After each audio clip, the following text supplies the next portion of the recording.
Hello, good morning everyone, this is me Pooja Verma. Welcome to our class.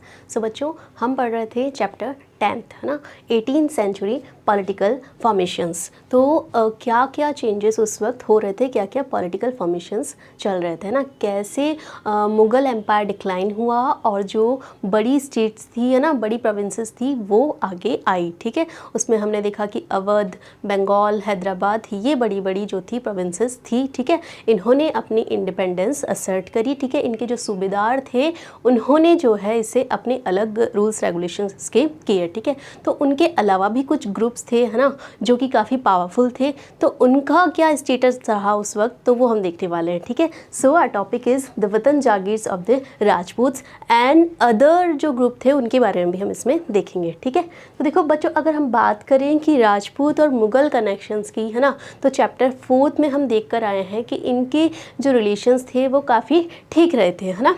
ठीक है, क्योंकि जो मुगल्स थे उनमें कुछ राजा हुए लाइक अकबर, जहांगीर, इन्होंने जो है इनके साथ में कनेक्शन बनाकर, अच्छे रिलेशन बनाकर फिर आगे बढ़ने का इन्होंने जो है ट्राई किया था। ठीक है, जो काफ़ी हद तक सक्सेसफुल भी रहे, है ना। जैसे अकबर की हम बात करें तो उन्होंने आमेर के जो राजा भारमल है ना, उनकी बेटी से शादी कर ली, है ना। वैसे ही जहांगीर ने भी आगे चलकर ऐसे ही किया। ठीक है, तो इनके जो कनेक्शन थे वो काफ़ी ठीक रहे थे, है ना। तो इसी वजह से जब कनेक्शन अच्छे थे तो उनको ये काफ़ी अच्छी पोस्ट पर अपने यहाँ हायर करते थे। जैसे मान सिंह को सूबेदारी दी गई थी, है ना, मनसबदारी दी गई थी। तो इस तरीके से इनके जो है इनको अच्छी पोजीशन पे रखा गया था। सो जो वतन जागीर्स थी वो इन राजपूत्स को काफ़ी दी गई थी। होता ना कि ये आपकी जागीर है क्या, इस तरीके से। तो बड़ी बड़ी जो जागीर थी वो इनको सौंपी गई थी, है ना। तो कहाँ के राजा को कौन सी जागीरदारी दी गई थी तो वो हम इसमें देखेंगे। ठीक है, सो आमेर एंड जोधपुर। यस, आमेर की अगर हम बात करें तो आमेर के राजा भारमल आते हैं, है ना। ठीक है, वहाँ उनकी बेटी के साथ में अकबर का विवाह हुआ था ना, तो उनका कनेक्शन तो वहीं से था। ठीक है, तो इनको क्या दिया गया था, देखिए, Rajput kings particularly those belonging to Amer and Jodhpur, है ना। आमेर और Jodhpur had served under the Mughals with distinctions. Yes, इनको जो है यहाँ की सेवा मतलब करने का मौका मिला था। ठीक है, so then in exchange they were permitted to enjoy considerable autonomy in their watan jagirs. Yes, इन्होंने इनके साथ में कनेक्शन थे। ठीक है, और इनके यहाँ सर्विस कर रहे थे, तो इनको वतन जागीर जो है वो बदले में दी गई थी कि ठीक है, आप हमारे यहाँ पर जो है वो मनसबदारी कर रहे हो, सर्विस कर रहे हो, तो उनको बदले में उनको जागीरें दी गई थी। ठीक है, आगे देखिए, 18th century rulers now attempted to extend their control over adjacent regions.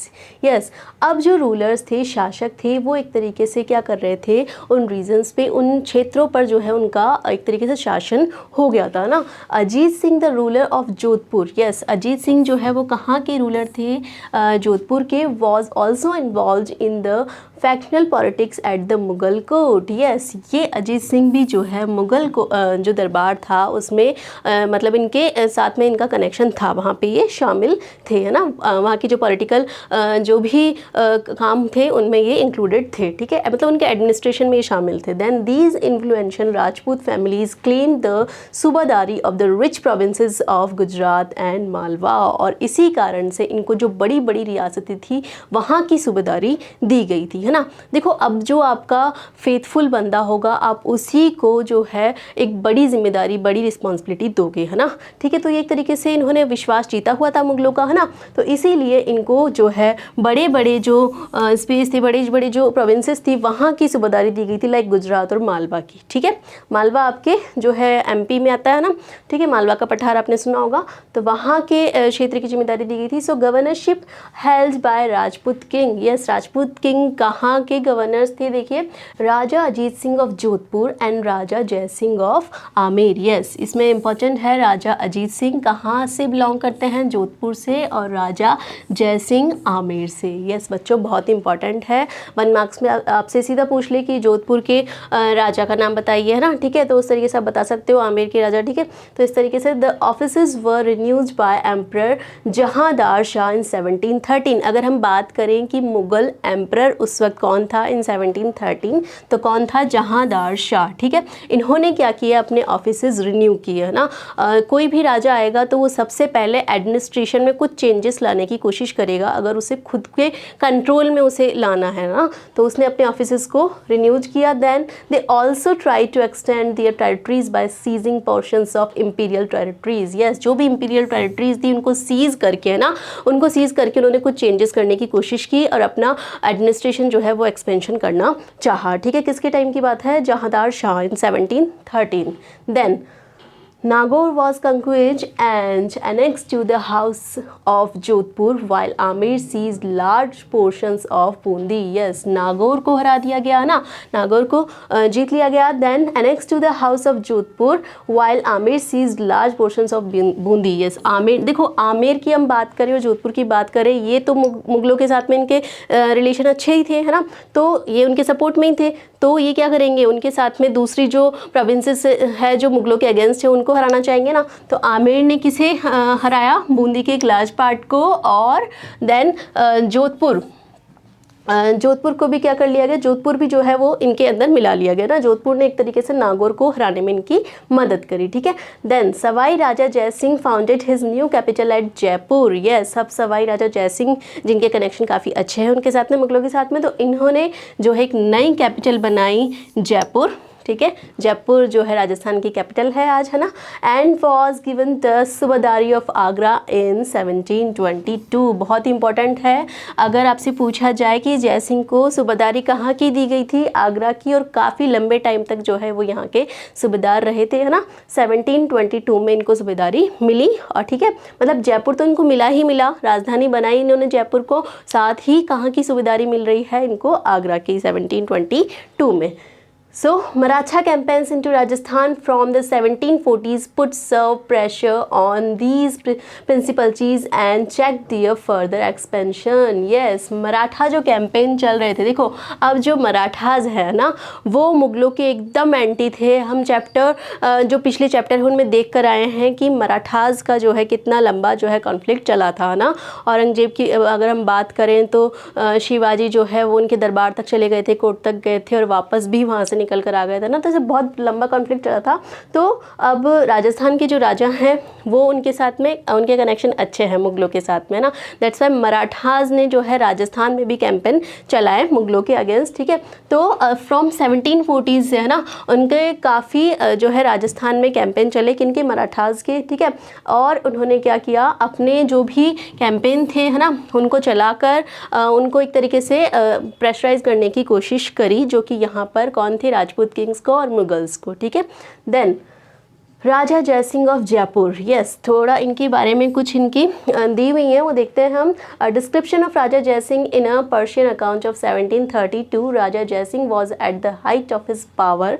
राजा जयसिंह की हम बात करें तो काफ़ी पावरफुल थे और काफ़ी सारे जो है इन्होंने निर्माण कार्य भी किए हैं। देखिए, he was the governor of Agra for 12 years. अभी हमने देखा कि वो जो है उनको सूबेदारी मिली थी ना, तो 12 ईयर्स तक गवर्नर रहे। एंड ऑफ मालवा ऑफ 5 और 6 years. He possessed a large army, artillery and great wealth. Yes, उन्होंने एक बहुत बड़ी आर्मी जो है वो खड़ी की, इसके साथ में एक बहुत बड़ी तोप का भी जो है उन्होंने निर्माण करवाया। अगर देखें हम आज तो वर्ल्ड की सबसे बड़ी तोप है वो, है ना।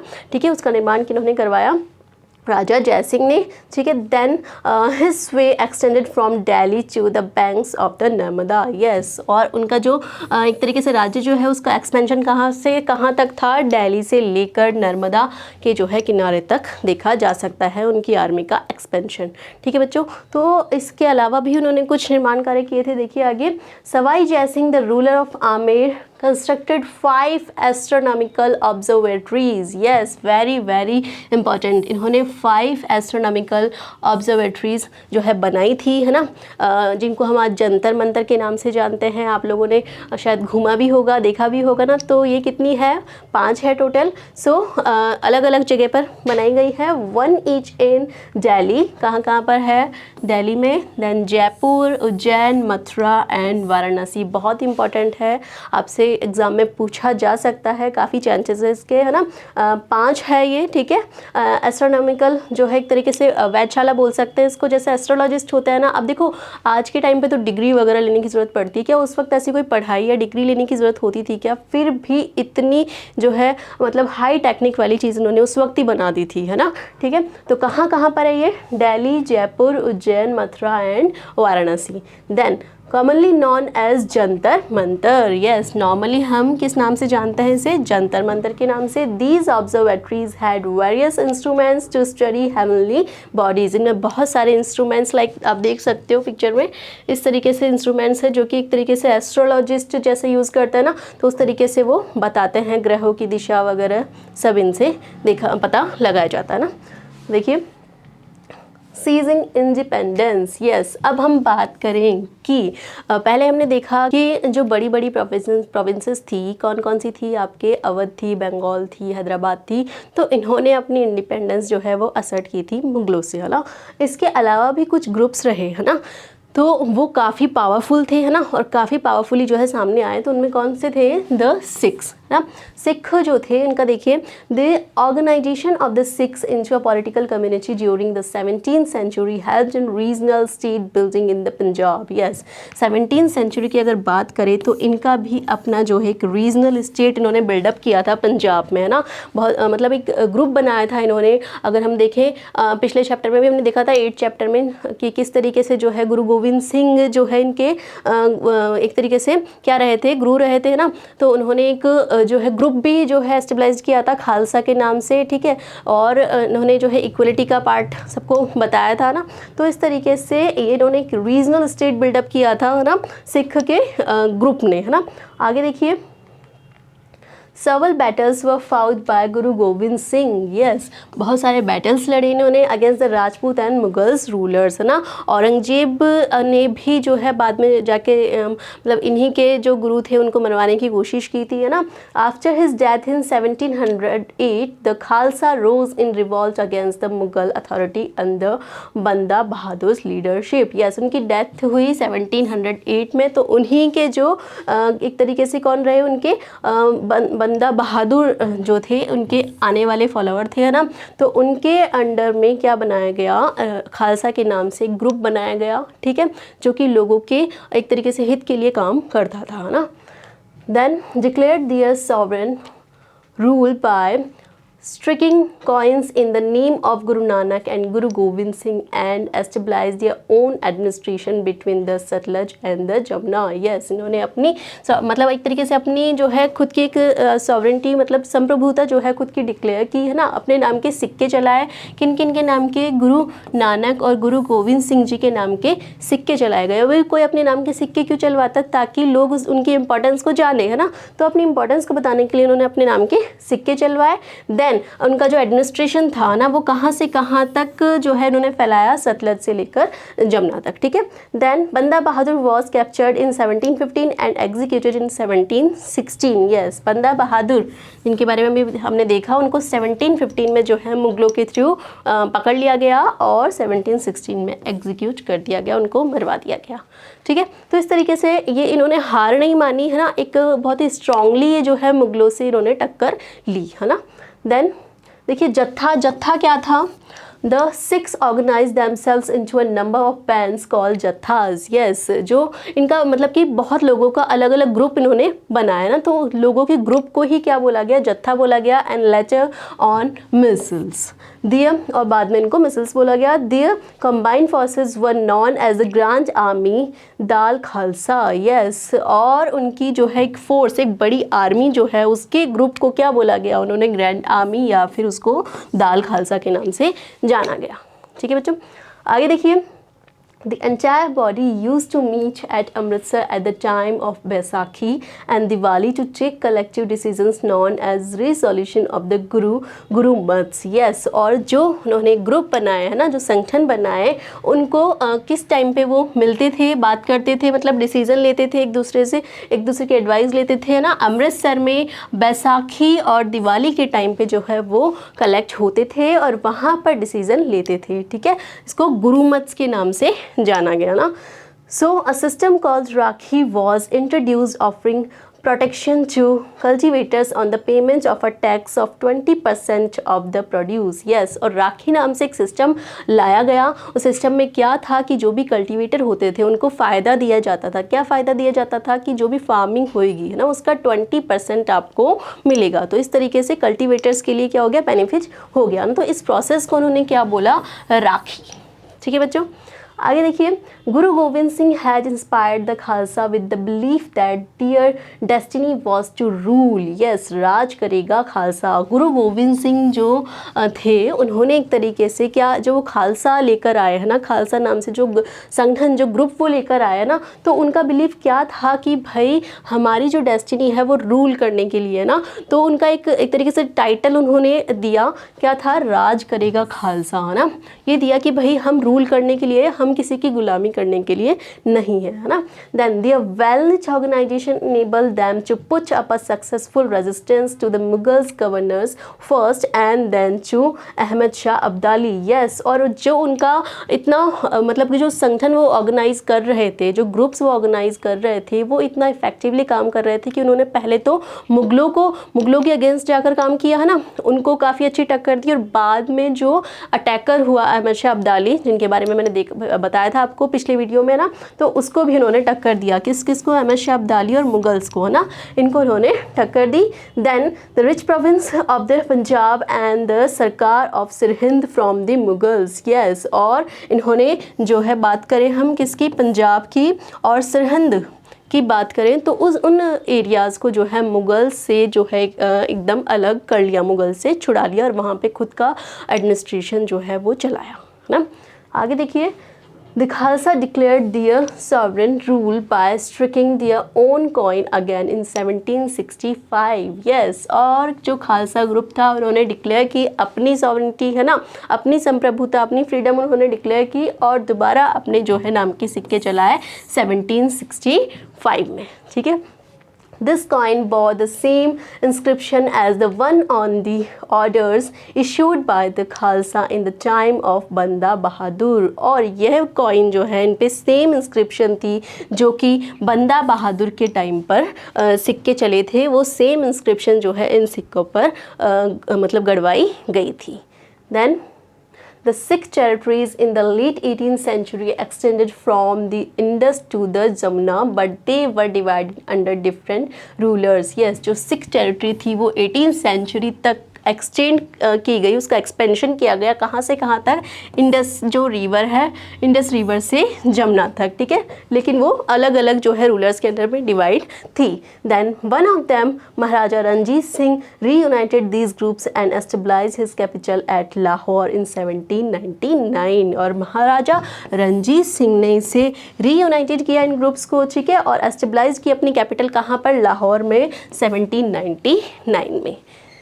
आगे देखिए बच्चों, मराठास। अगला जो पावरफुल ग्रुप आता है वो था मराठास का। मराठास की अगर हम बात करें और शिवाजी का नाम ना है, पॉसिबल ही नहीं है ना। इन पे काफ़ी सारी मूवीज़ भी बेस्ड है, आप लोगों ने देखी होगी, तो शिवाजी, पेशवा, इस तरह के वर्ड से आप इंट्रोड्यूस्ड होंगे, है ना। तो देखिए, another powerful regional kingdom to arise out of a sustained opposition to Mughal rule. एक दूसरा जो पावरफुल ग्रुप था, कौन सा था, शिवाजी का, है ना। बात करें हम इनकी तो इन्होंने कब से कब तक ये रूलर रहे, 1627 to 1680। carved out a stable kingdom with the support of powerful warrior families Deshmukh. Yes, उन्होंने एक बहुत ही पावरफुल फैमिली की से बिलोंग करते थे, है ना, देशमुख कह सकते हैं हम इनको, है ना। तो इन्होंने जो है कड़ी टक्कर दी मुगलों को और काफ़ी एंड तक जो है इनका चलता रहा, है ना। तो देखिए क्या था, groups of highly mobile peasant pastoralists, Kunbis, provided the backbone of the Maratha army. Yes, peasant pastoralist, it means इनके जो ग्रुप में जिन्होंने मुगलों को टक्कर दी और उनकी एक आर्मी, बड़ी आर्मी बनाई, वो कौन थे? जो किसान चरवाहे जो होते हैं ना, जो पीजेंट्स होते हैं, पैस्टोरलिस्ट होते हैं, उन्होंने जो है इनकी एक आर्मी तैयार करी। मतलब कि उनकी आर्मी में, उनकी सेना में अगर कोई था तो वो ही किसान चरवाहे थे, है ना। उन्होंने वो एक तरीके से बैकबोन थे इनकी, क्या थे? बैकबोन थे मराठा आर्मी की। Then Shivaji use this forces to challenge the Mughals in the peninsula, और शिवाजी ने इसी फोर्स को, है ना, एक तरीके से चैलेंज किया। पूरे जो प्रायद्वीप वाला भाग था, जो पेनिनसुला वाला भाग था, है ना, उसमें मुगलों को काफ़ी अच्छी टक्कर दी। सो आफ्टर शिवाजीज डेथ क्या सिचुएशन रही? देखिए, effective power in the Maratha state was wielded by a family of Chitpavan Brahmans who served Shivaji successor as Peshwa और प्रिंसिपल मिनिस्टर। यस, शिवाजी की डेथ के बाद में उनके जो उनके ब्राह्मण जो उनके फ्रेंड्स थे, है ना, उनको पेशवा बोला गया। उन्होंने वो एक तरीके से इनके सक्सेसर के रूप में जो है आगे आए। पेशवा कह सकते हैं या फिर प्रिंसिपल मिनिस्टर, प्रधानमंत्री कह सकते हैं ना। तो वो शिवाजी के सक्सेसर रहे, है ना। ब्राह्मण जो ग्रुप था वो, ठीक है, किस रूप में आया? इनको बोला गया चित्पावन ब्राह्मण्स थे, है ना, ठीक है। तो वो पेशवा के रूप में जाने गए और शिवाजी के सक्सेसर वो कहलाए। Then Poona became the capital of the Maratha kingdom, और पूना जो है वो मराठा किंगडम की क्या बनी? कैपिटल बनी। Under the Peshwas the Marathas developed a very successful military organisation. Yes, और पेशवाज के साथ में इन्होंने एक बहुत ही अच्छी जो है आर्मी बनाई, है ना, एक बहुत ही अच्छी जो है डेवलप करी, है ना। अपना जो एडमिनिस्ट्रेशन था वो काफ़ी अच्छा डेवलप्ड किया। देन इम्पैक्ट, और इसके इम्पैक्ट क्या रहे? देखिए, their success lane by passing the fortified areas of the Mughals. Yes, जो भी मुगल्स का फोर्टिफाइड एरियाज था ना, उसको एक तरीके से कैप्चर करना वो इनका सक्सेसफुल रहा। By raiding cities and by engaging Mughal armies in the areas. Yes, जो भी सिटी वाला एरिया था उसको क्या करना? उसको एक तरीके से कैप्चर करना, रेड करना, है ना, और मुगल आर्मीज थी उसको इंगेज करना। Then where their supply lines and reinforcement could be easily disturbed, और जहाँ से उनकी मुगल्स की एक तरीके से जड़ों को काटना, है ना, वो उनका जो है मेन मोटो रहा, ठीक है, किनका? मराठास का ना। और उसमें काफ़ी हद तक ये सक्सेसफुल भी रहे। Between 1720 and 1761 the Maratha empire expanded. Yes, जब 1720 से 1761 तक जो है मराठा एम्पायर काफ़ी एक्सपेंशन उसका हुआ। It gradually chipped away at the authority of the Mughal empire, और काफ़ी हद तक जो है मुगल अथॉरिटी को जो है इन्होंने टक्कर दी। Malwa in Gujarat were seize from the Mughals by 1720s, और मालवा गुजरात को सीज कर लिया गया कब? 1720 तक। By the 1730s the Maratha king was recognise as the overlord of the entire Deccan peninsula. Yes, और जो दक्कन प्रायद्वीप वाला अगर पार्ट है उसे कब तक? 1730 तक मराठा किंग ने जो है वो क्या कर लिया? उसके ओवरलॉर्ड वो बन गए थे, उसे भी कैप्चर कर लिया, जो दक्कन वाला एरिया था ना। दक्कन वाले एरिया का आप देखोगे कि औरंगजेब के टाइम पे कितनी बार वहाँ पे जो है अभियान चलाए गए, है ना, फिर भी लास्ट में आके 1730 तक इन्होंने जो है इसको कैप्चर कर लिया ना। मालवा और गुजरात भी आ गया है और दक्कन वाला पार्ट भी इन्होंने सीज कर लिया, किन्होंने? मराठाओं ने, है ना। और उसके अलावा मराठाओं ने और कौन से पार्ट सीज किए, मतलब कहाँ पर जो है उन्होंने अपना इफेक्ट छोड़ा? देखिए आगे। So he possessed the right to levy Chauth and sardeshmukhi in the entire reason. ये चौथ और सरदेशमुखी क्या है बेटा? पहले जो मुगल्स थे उन्होंने अपना जो है रूल चलाया हुआ था, तो उनके अपने रूल्स थे, है ना, तो टैक्सेस भी वो अपने अकॉर्डिंग लेते थे। लेकिन बाद में जब इनका रूल आया मराठाओं का, तो उनके जो टैक्सेस थे वो ये एक तरीके से टैक्स का ही नाम है चौथ और सरदेशमुखी, है ना। इनके बारे में हम डिटेल में आगे क्लासेस में पढ़ेंगे। अभी आप इतना जानिए कि चौथ और सरदेशमुखी क्या है? एक टाइप ऑफ टैक्स है जो किनके थ्रू लगाया गया था? मराठाओं के थ्रू, ठीक है। आगे देखिए, मराठा डोमिनेशन एक्सपेंडेड। यस, हाँ, दिल्ली, राजस्थान, पंजाब, मराठा का जो इफ़ेक्ट था, ऐसा तो नहीं था कि वो वहाँ जाकर रूल कर रहे थे, लेकिन उनका इफ़ेक्ट एक तरीके से उनका प्रभाव वहाँ पर देखने को मिल रहा था ना। तो Delhi, Rajasthan, Punjab, Bengal, Orissa, Karnataka, Telugu, these were not formally included in the Maratha empire, formally तो ये मराठा एम्पायर में नहीं आते थे, but were made to pay tribute as a way of accepting Maratha sovereignty, और लेकिन इन्होंने मराठाओं की जो सॉवरेनिटी को एक्सेप्ट किया था, है ना, मतलब इन्होंने एक तरीके से माना था कि हाँ ये लोग हैं ना, इस तरीके से। So expansion brought enormous resources but it came at a price, तो इनका जो है मतलब कि एक्सपेंशन काफ़ी हो चुका था, इन एरियाज़ में भी इनको एक तरीके से मान्यता, संप्रभुता इनकी मानी जा रही थी, है ना। Then these military campaigns also made other rulers hostile towards the Marathas. As a result, they were not inclined to support the Marathas during the third battle of Panipat in 1761. देखो अब इतने सारे लोगों को ये टक्कर दे रहे हैं ना, इतने तो आपके दुश्मन भी तो खड़े होंगे ना, तो इसी यही कारण रहा कि जब 1761 में थर्ड बैटल हुआ, बैटल ऑफ पानीपत, किस किस के बीच में, अहमद शाह अब्दाली और इन मराठाओं के बीच में, तब काफ़ी लोगों ने इनका सपोर्ट नहीं किया था ना, मराठाओं का सपोर्ट नहीं किया था। ये बहुत सारे रीजंस रहे थे इसके कि इन्होंने जो है काफ़ी लोगों को हराया, है ना, और वहाँ पर जो है अपना उन्होंने, जैसे राजपूत राजाओं की अगर बात करें तो मुग़लों के फेवर में थे, है ना, तो इन्होंने भी इनको सपोर्ट नहीं किया था। तो जो थर्ड बैटल ऑफ पानीपत हुआ इसमें काफ़ी लोगों का सपोर्ट इनको नहीं मिला था ना। आगे देखिए, Marathas developed an effective administrative, yes, काफ़ी अच्छा इनका एडमिनिस्ट्रेशन रहा। क्या रहा देखिए, revenue demands were gradually introduce taking local condition into account, yes, जो रेवेन्यू डिमांड्स थी, है ना, उससे जो है सभी इंट्रोड्यूस्ड हुए, है ना, मतलब वहाँ की कंडीशंस को देखते हुए, उस जगह की लोकल कंडीशन को देखते हुए रेवेन्यू डिमांड्स रखी गई, है ना। ऐसा नहीं था कि जो रेवेन्यू सिस्टम था वो ऐसे हवा में नहीं था कि इतना रेवेन्यू लगा दो, इतना रेवेन्यू लगा दो, नहीं, वहाँ की कंडीशंस को देखते हुए लागू किया गया। Agriculture was encourage and trade revived, yes, agriculture को जो है वो इंकरेज किया गया, है ना, और ट्रेड को रिवाइव किया गया। Then this allowed Maratha chiefs like Scindia of Gwalior, Gaekwad of Vadodara and Bhonsle of Nagpur the resources to reach powerful armies, yes, और किस किस एरिया को नोट कर लीजिए आप इसे, सिंधिया जो कहाँ से बिलोंग करते थे, ग्वालियर से, गायकवाड़ जो थे बड़ोदरा से, एंड भोसले थे नागपुर से, इनको एक पावरफुल आर्मी जो है वो यहाँ पर मतलब यहाँ की जो पावर जो है वो इनको दी गई, है ना। आगे देखिए, Ujjain expanded under Scindias patronage and Indore under Holkars, yes, Ujjain जो है इसका एक्सपेंशन किया गया सिंधिया के अंडर में, है ना, और इंदौर का एक्सपेंशन किया गया होलकर के अंडर में। ये होलकर और सिंधिया ये जो है एक तरीके से मराठा के सरदार हैं, है ना, मराठा के जो है रूलर हैं।